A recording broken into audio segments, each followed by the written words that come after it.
Good evening, everybody. I'm Jim Williamson with Family Service and Guidance Center, and welcome to our December Real World Parenting Q&A. This month's topic is eating disorders, and we have Alissa Osterhaus, LSCSW, with you. She is going to be our expert for the evening, and she's going to answer questions as best she can that were submitted from real world parents. You may know Family Service and Guidance Center specializes in treating a wide variety of mental health issues and challenges, including anxiety, depression, ADHD, and eating disorders. So I think we're going to go ahead and get started, if that's okay with you, Alissa. Could you just kind of introduce yourself and just tell us a little bit about you and how you came into this particular area of mental health? Yeah, so like Jim said, my name's Alissa Osterhaus. I have been a therapist at Family Service and Guidance Center now for a little over 4 years. Three of those, I guess, were 3 of those being employed, and then I was there for a year of as an intern for graduate school. And then I started working with eating disorders. I've been doing that for about a year now. I'm currently working towards my certified eating disorder specialist certification. I kind of came into this area, for one, I know that there is not a lot of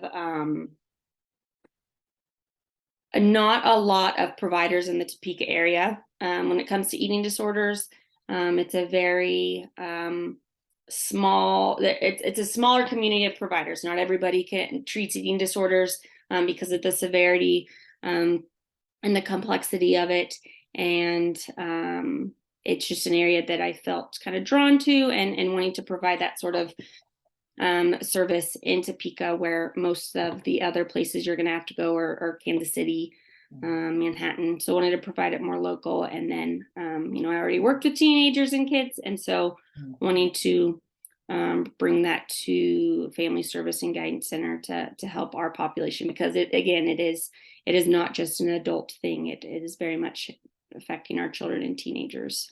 Right. When we were talking the other day, you said that we've really kind of seen a spike, a fairly dramatic spike in the number of kids that we're starting to see. Yeah. And the ages, it just seems to kind of keep getting lower and lower. And it is, and I don't know if it's necessarily that it's not that it hasn't been there, but maybe it's just been kind of more ignored or swept under the rug, or maybe, I think there's a lot of potential reasons, but yeah, we are seeing it in very early ages, upper elementary school. I mean, even kids in early elementary school making comments about their bodies and their weight, what they eat, their exercise. So even if it's not a full-on eating disorder, it's starting from a very, very young age of what how kids talk about their bodies and view their bodies. Right. I read a statistic as I was trying to do a little bit of research, and I saw one that blew me away. Something like 40 or 50% of kindergarten age girls are worried that they're too fat. And that just blew me away, that little girls that little are already worried about it. Yeah. Yeah. And it has to do, there's a lot of things that it has to do with, whether it's our culture. We're on social media, such a popular thing right now. And the influencer world. Now, I also think, though, that eating disorders, mental health is being brought more to the attention by social media too. So like there's positive and negative, but there's just so much comparison, and it's right at our fingertips. Kids know how to use iPads at 3 years of age and can get onto anything. Right. But yeah, and then speaking about our culture and how weight and shape and sizes portrayed in the media, or like our own biases. I mentioned in one of the videos, just as humans in general, we have our own biases, and kids pick up on their parents and those around them, and talk about bullying is on the rise. There's just so many different things that yeah, it could be causing those sorts of comments, and kids to start making comments about that in kindergarten. Right, right. Let's get started. Could you tell us a little bit and hit some of the highlights of the videos? You had talked about what the three more prevalent eating disorders are and what some of the warning signs are. Can you talk a little bit about that? Yeah, so the three eating disorders I highlighted in my first video was anorexia nervosa, bulimia nervosa, and binge eating disorder. Anorexia nervosa is the eating disorder where the individual is significantly underweight for their age, and where they should be developmentally. They have a deep fear of gaining weight, of being fat. They restrict their intake, so they're not consuming enough to keep up with what their body needs. So that is the one where it's significantly malnourished and underweight. But I did kind of talk a little bit about how someone can be struggling with anorexia but not be underweight. So we would diagnose that differently, but it's still very important and to be aware of. That's often something that's missed is, well, that person doesn't look underweight, so they can't be struggling with an eating disorder. But it is, and those are the ones that are often, like I said, missed. So anorexia, people can struggle with anorexia without being underweight. And then you have bulimia. So that is an eating disorder where there's two different episodes of either so the purging, so getting rid of food through either vomiting or laxatives, and then also then binging, where you eat a large amount of food in a short period of time. There leads to shame and guilt, and so both of those have to be present in bulimia. And then binge eating disorders is just the binging part, but all of the eating disorders have to do with body image, shame, guilt, the fears of their body, what their body looks like. Just a lot of, like I said, body image issues. And the folks who are dealing and living with those eating disorders see their bodies very differently than everyone else around them, correct? Right. So body dissatisfaction is a big one for all of them, specific, and that just is, like you said, it's how they view their body is very, very different compared to those around them. And we see that with all eating disorders. And that can be one of the hardest parts of the eating disorder recovery, and often is the last part that it gets better, is the body image part, because it's hard when you don't see yourself like others do, and you can't necessarily trust what other people are saying. Right. Well, let's go ahead and jump into the questions that we did have submitted from some of our parents. The first one, I think my little sister is struggling with an eating disorder, but I don't know how to help her. What might you tell this person? Well, I would definitely suggest, sometimes I think it's out there that, if you bring something to the attention of someone, it's going to put ideas in their head, or and that's just not the case. When it comes to something like this, I mean, anything in regards to mental health is ignoring it makes things worse. Nothing can get better when you ignore the problem. So I would simply, the first step is just having a conversation with your little sister. Now, obviously, I don't know how old your little sister is, but finding a private time to speak with her, not doing it in front of a bunch of people. Now, let's say if you're not close with your sister, maybe there's someone is, and you could have a conversation with them. But if you do sit down with your sister and just point out the things that you've noticed, so instead of being using accusatory words, just being like, these are the things I'm seeing. I'm concerned about you, instead of saying you're doing this, this, and this. So just start out by having a simple conversation. And then after that, it kind of, again, it depends on how old the sister is, but Yeah. it might be important to get your parents involved if we need to seek help. But I mean, the first step really is just to have a conversation, a direct conversation with her, and just saying the things that you're noticing that she's that are concerning to you, and you want to make sure that that she knows that she has someone she can talk to. Right, right. What are, for our parents that are going to watch the video, what are some of the warning signs that they can watch for if they're concerned?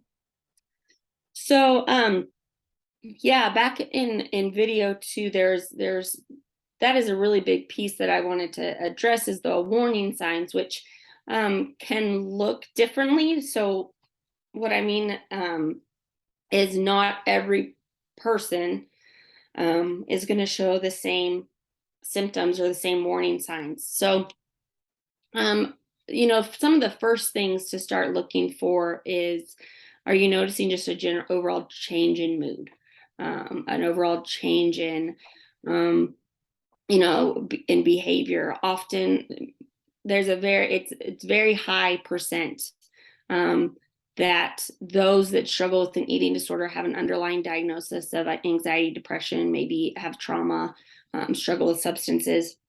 So observing if there's been a change, like are they isolating more? Are they not wanting to go and do things with people?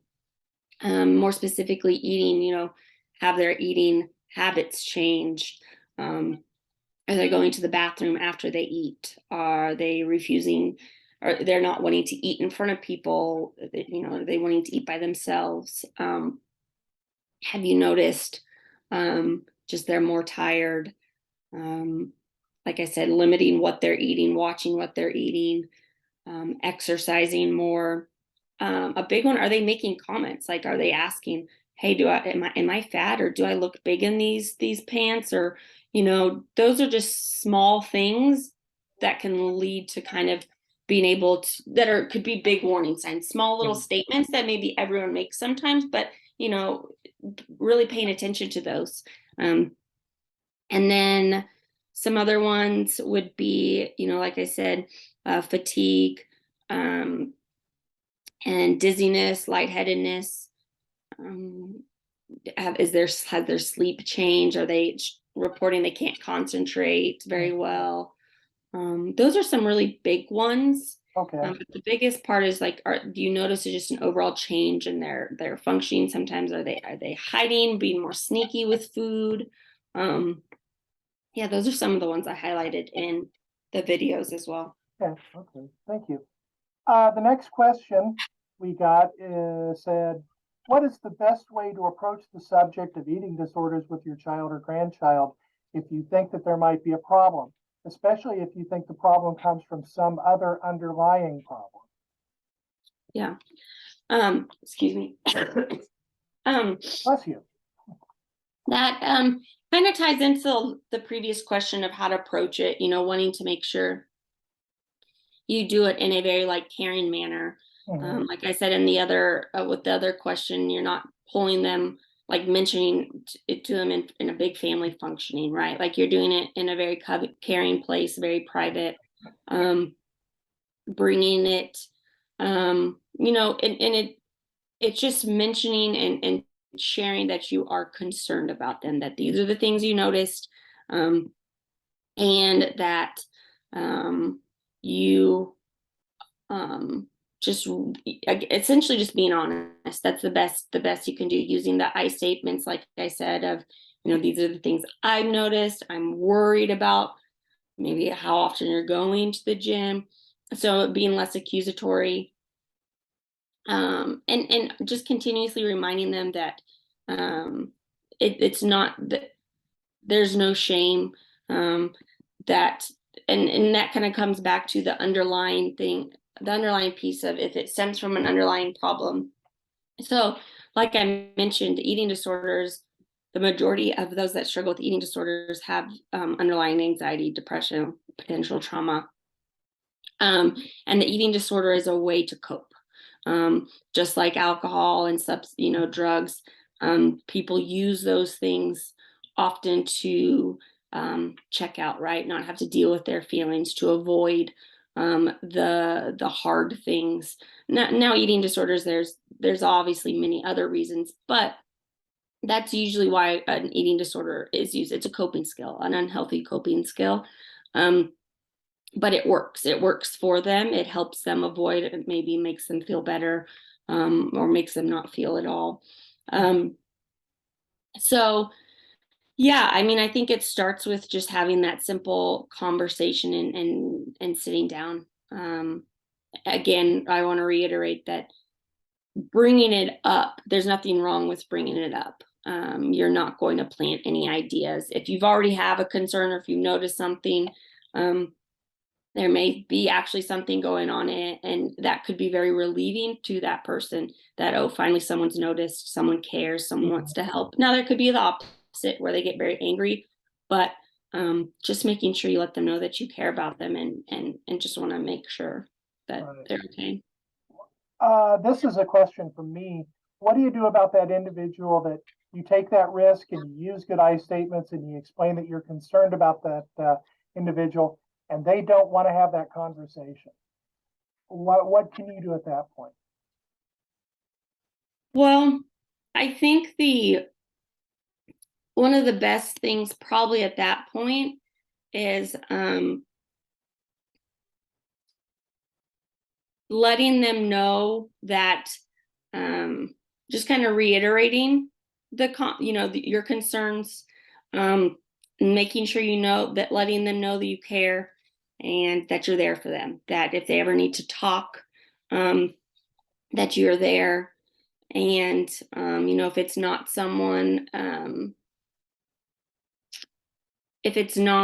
that you they feel that they can talk to you, if they don't feel like they can trust you, if they're not going to talk to you, maybe encourage them then to seek help, or to talk to someone else. Or when it comes to other kids, maybe talking to their parents, saying, I've really noticed this, or talking to a school counselor saying, I'm really worried about my friend. This is what I've noticed. So there's nothing wrong with, you try to address it. Like I'm speaking on like a kid to kid interaction, right? Now, if you're talking a parent to kid, just continuing to reiterate that you're there to talk.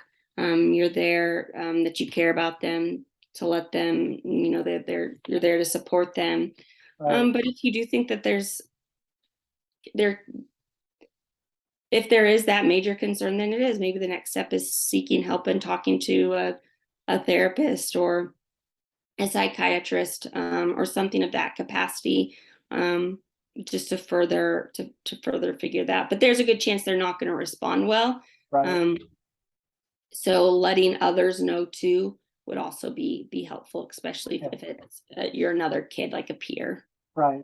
Sorry, I didn't mean to throw you a curveball there, but you're fine. lots of times in these situations, that's something that individual may not want to hear.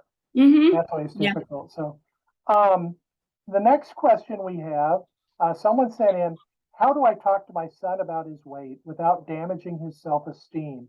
I monitor his food, but when he goes to his father's house, he gets to eat whatever and whenever he wants. I can't get dad on board about helping him eat better. What suggestions do you have for that, Mom? Yeah, that is a hard one when there's two different households. You can only control what you can in your own house.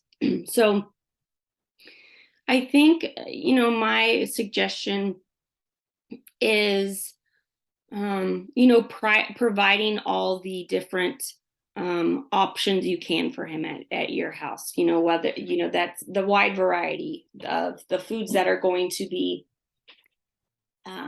that provide a lot of nutrition, but also fun foods, because the more you limit food, or the type of food, then when they do have access to, that's often then the impulse or the urge to eat and eat a lot of it because they know it's kind of off limits increases. So I would just encourage to keep a wide variety of foods. Like I understand in your question, you said monitoring his food. just making sure that though he does have a wide variety when it comes to talking about his weight with him, he may already be aware. To be honest, I would just, I mean, that is a hard conversation, and there's a lot of probably different ways you could approach it. But I'd honestly just ask. I'm trying to think of the kind of the best way that maybe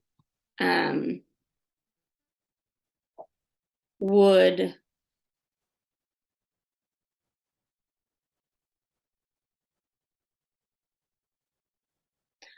I think a lot of the times you can, and this kind of goes with another question too, is modeling in regards to Oh, having options of food, eating together, right. modeling kind of the plate. You know, this is what I'm having: the protein, the carbs, the vegetables, all these things, the milk. Doing the same with the son, modeling like movement and just reiterating like wanting to feel good in your body.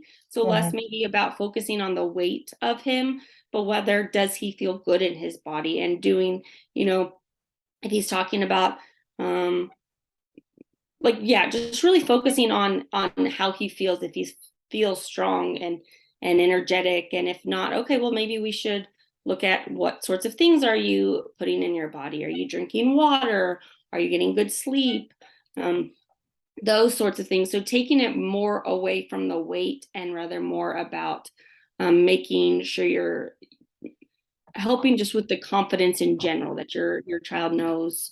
So that would probably be my main suggestion, is kind of changing it from focusing on weight and more about him just feeling confident in his body and having the energy. Does that make It sense? does, yeah. Okay. We had talked during one of the videos, or when we were filming one of the videos, about Hayes, health at any size. Mm-hmm. And I think that's a real key. You hear more about that now, Yeah. but it's more about how do you feel Yeah. and your confidence than it is Yeah. about number on the scale. The other thing to point out, and I put this, I think, in video 3, is every child is different, right? Everyone and every person, right, is different, and their growth curve is going to look very different than someone else's growth curve, and that has to do a lot of the times with genetics. So maybe I don't know much about this person's son, but maybe this kid is genetically supposed to be in a larger body. So that kind of goes back to, are we trying to, does this come back to your own stereotypes of, oh, my kid needs to, you know, be a certain size for his age, or is in your own kind of stereotypes of people in larger bodies, but then, and kind of changing the focus to, instead of his weight or shape or size, let's focus on how he feels, how he the energy that he's concentrating well, is he sleeping well, because that's showing that his body's working well for him if he's doing Right, all those other things well. right. Yeah. Okay, all right. That's good information. Thank you. That made perfect sense. Yeah. The next question we have is, someone asked us, how do you recognize healthy versus unhealthy fullness for a child that has a tendency to overeat and is overweight? How do you enforce healthy choices?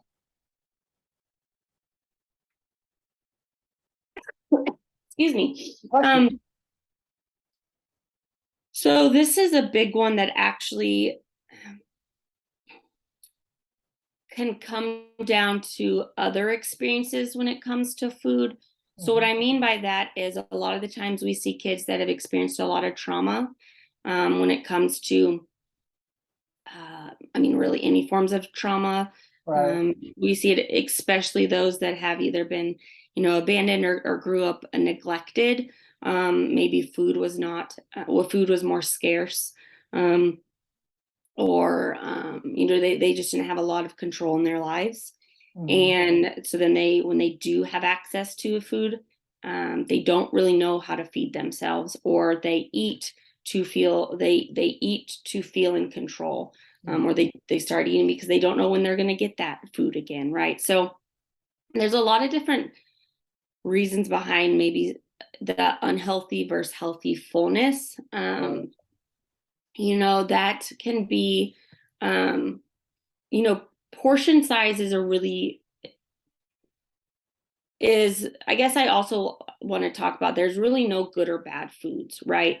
But there is a thing as foods that are going to sustain us and give us a lot of energy and help us grow and develop. And then there's other foods that are fun foods, and there's nothing wrong with having them. Everything kind of has to go with moderation. And so when it comes to eating, if you guys sit and eat, I'd recommend sitting and eating together at dinner and giving your son what a normal amount would be for a kid his age, and then making sure that this kid also has water to drink, after they finish eating, sitting with the food a little while, drinking some water, and really paying attention to, it really just works on paying attention to the fullness cues, and also kind of learning, what is the purpose of eating? Am I bored? Am I tired? Am I trying to, am I sad? Am I angry? So that is one thing that is to look at is the emotions behind the eating when it comes to the fullness. I would say is he gravitating, or this person gravitating towards food when they're having big emotions or they're in stressful situations. I was looking at the rest of this question.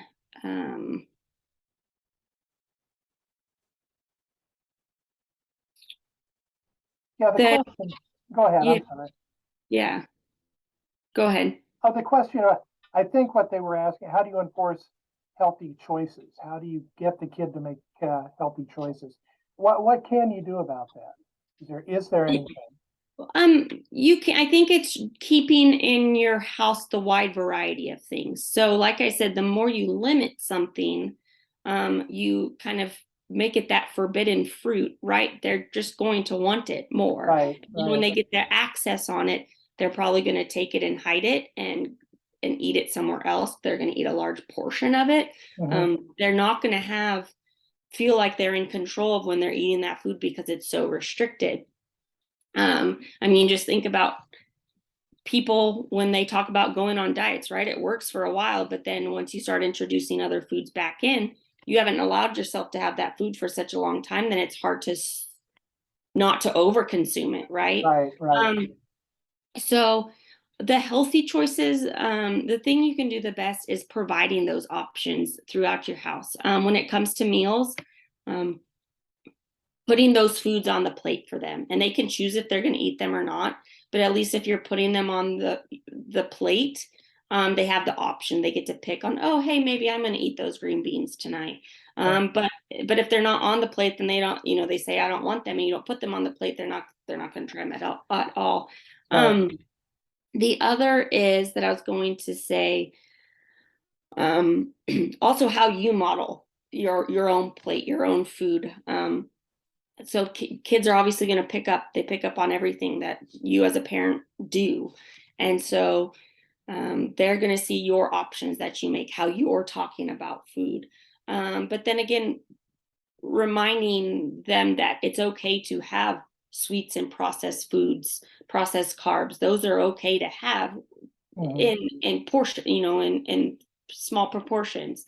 But it's also important to how does this make your body feel when you eat it too, right? So ice cream is great. It's fun, it's enjoyable, but you're not going to want to have that for all of dinner because it's not going to give you the energy, the fuel, the nutrients you need. There is a book that is actually really great that talks specifically about this, and it is called How to Get Your Kid to Eat but Not Too Much. The book, her name is Ellen Satter. I believe that's how she pronounces it, and she writes a lot of books like this. But it really answers even more in depth these questions of those kids that declare themselves as picky eaters or refuse to eat certain foods, or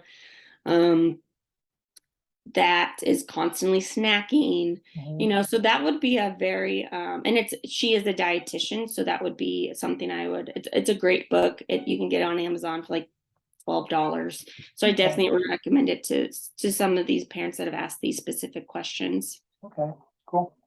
We have two more questions. The next to last one is, how does a parent encourage healthy eating and exercise?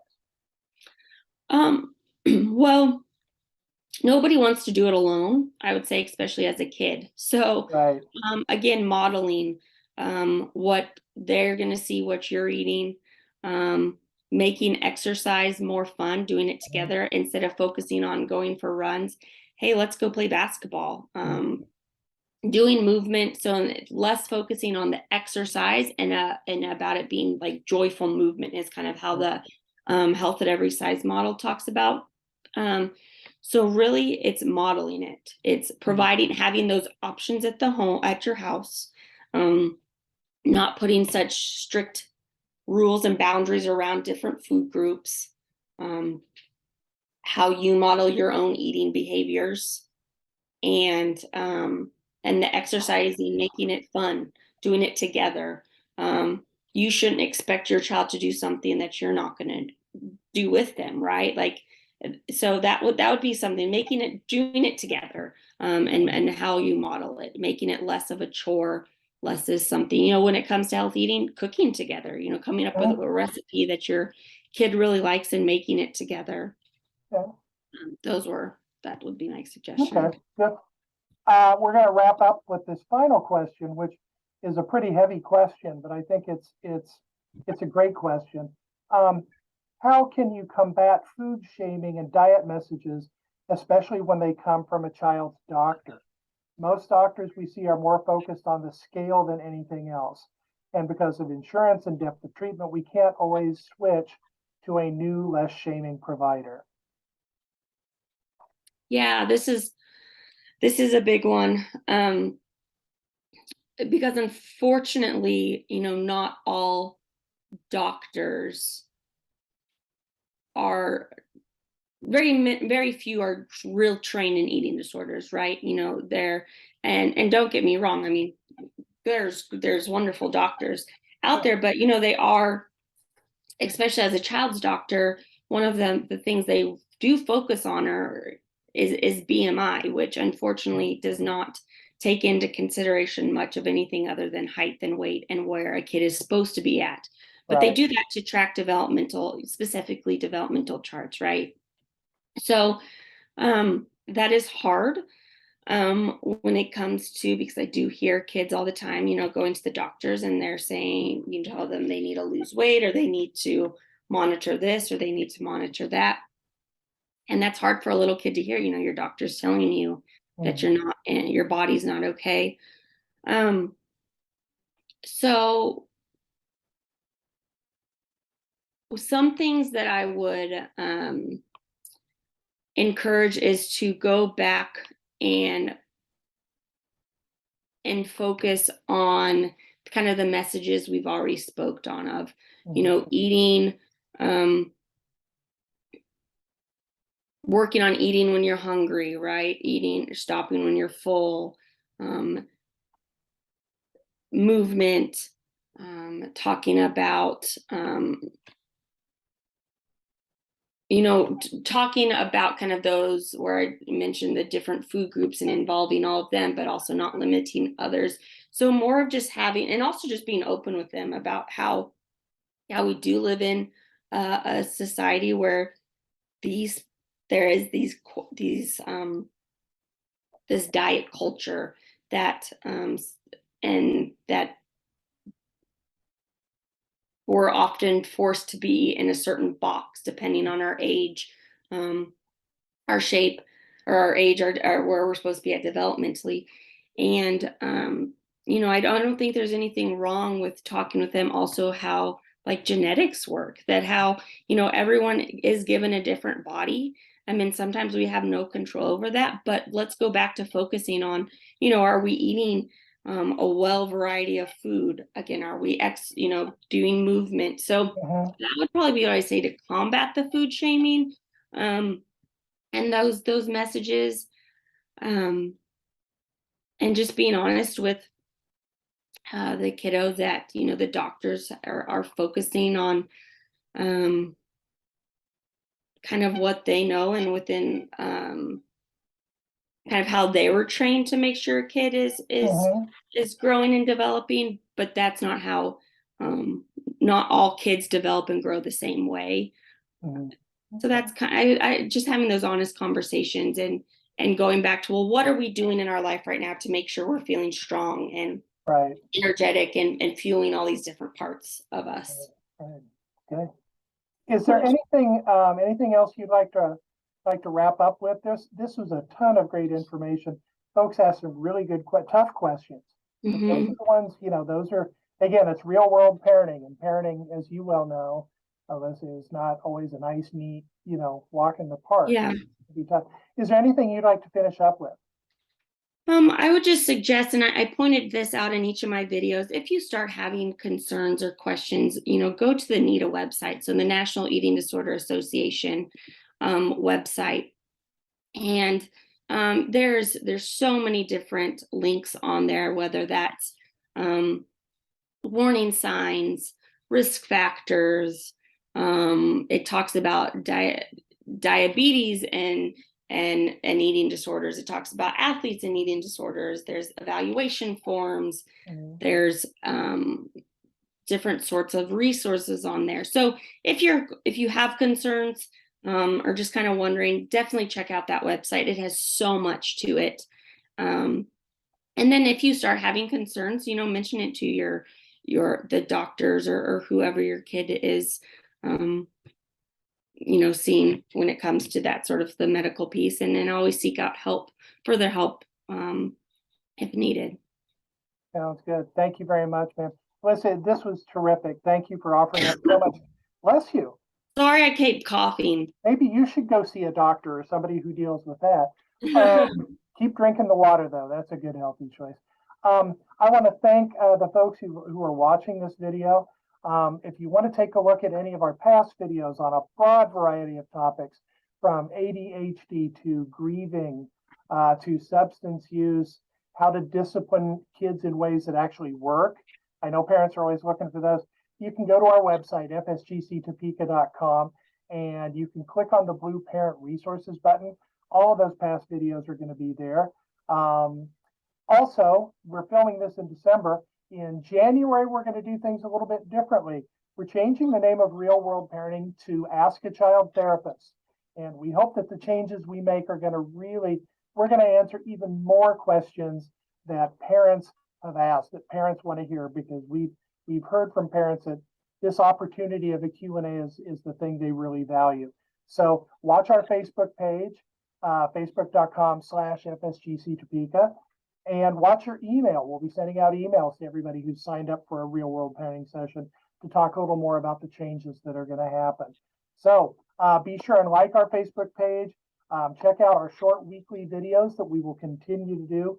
And, you know, we're going to try to continue to hand out real world parenting information, but we're just going to do it in a slightly different way. So again, Alissa, thank you so much. We appreciate it. And on behalf of all of us at Family Service and Guidance Center, thank you so much. And we hope you have a good holiday. Thank you.